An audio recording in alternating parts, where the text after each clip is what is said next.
Hi there. I hope you're well. I hope you are in good spirits. And I hope you're ready to explore this book with me and see how it applies to our experiences. I'm going to read from it um, under the Fair Use Act.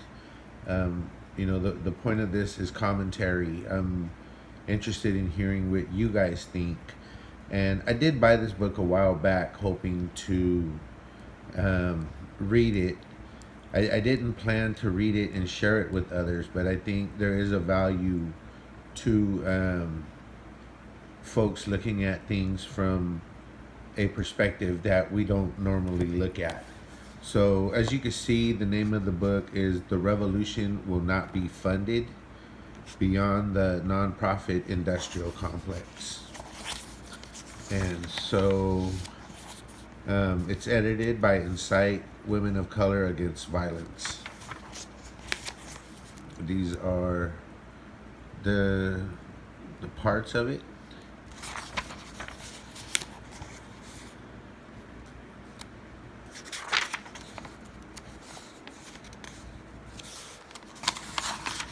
And so here we go.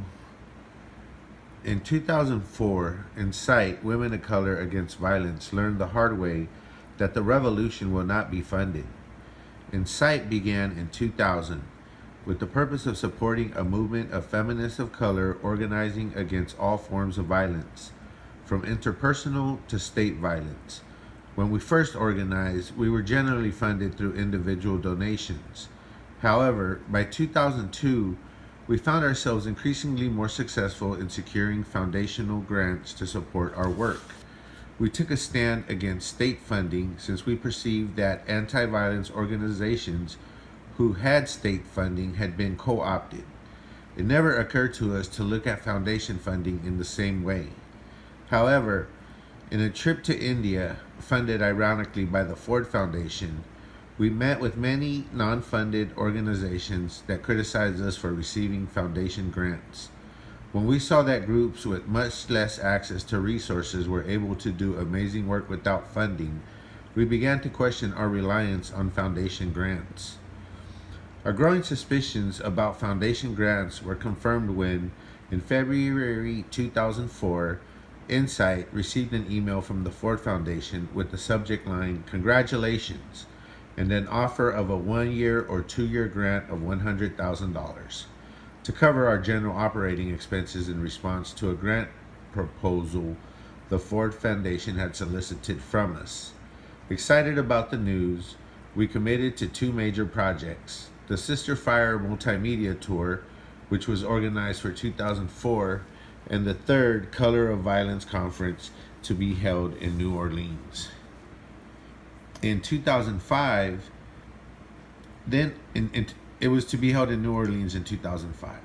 Then, unexpectedly, on July 30, 2004, the Ford Foundation sent another letter explaining that it had reversed its decision because of our organization's statement for support of the Palestinian liberation struggle. Apparently, during the board approval process, a board member decided to investigate Incite further and disapproved of what they found on our website. Incite quickly learned from firsthand experience the deleterious effects foundations can have on radical social justice movements.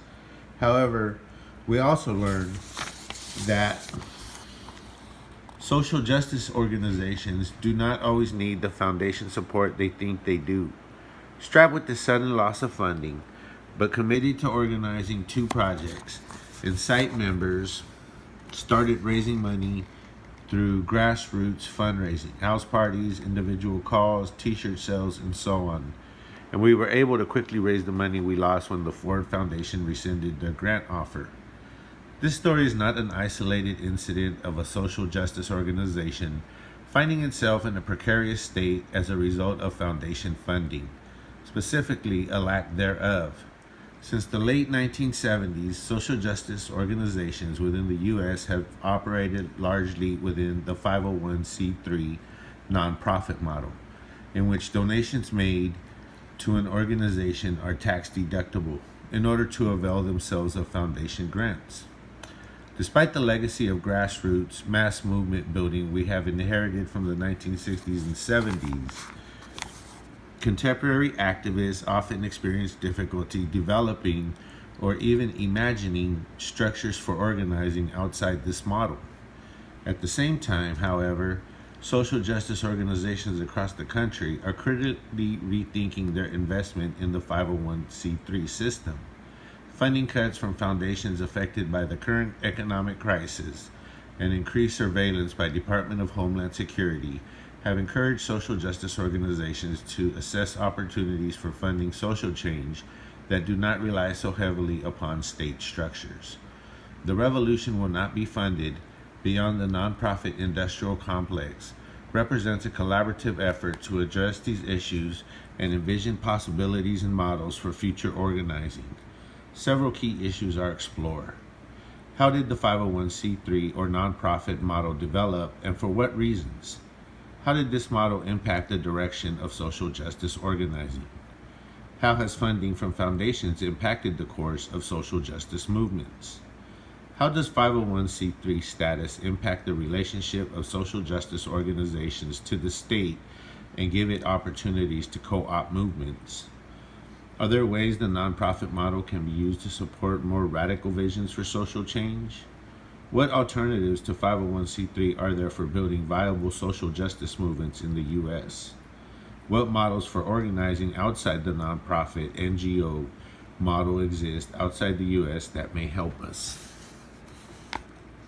This anthology is not primarily concerned with particular types of nonprofits or foundations, but the nonprofit industrial complex as a whole and the way in which capital interests and the state use nonprofits to monitor and control social justice movements, divert public monies into private hands through foundations, manage and control dissent in order to make the world safe for capitalism, redirect activist energies into career-based models of organizing instead of mass-based organizing capable of actually transforming society.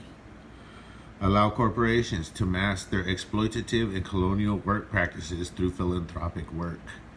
Encourage social movements to model themselves after capitalist structures rather than challenge them.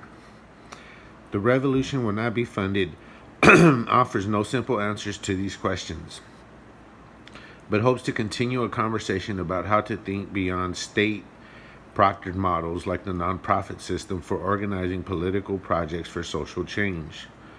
The contributors are multi-generational assembly of organizers working inside and outside the NPIC from a variety of even conflicting perspectives. Before assessing these issues, however, we need to understand how the nonprofit system became the predominant model within social movements today.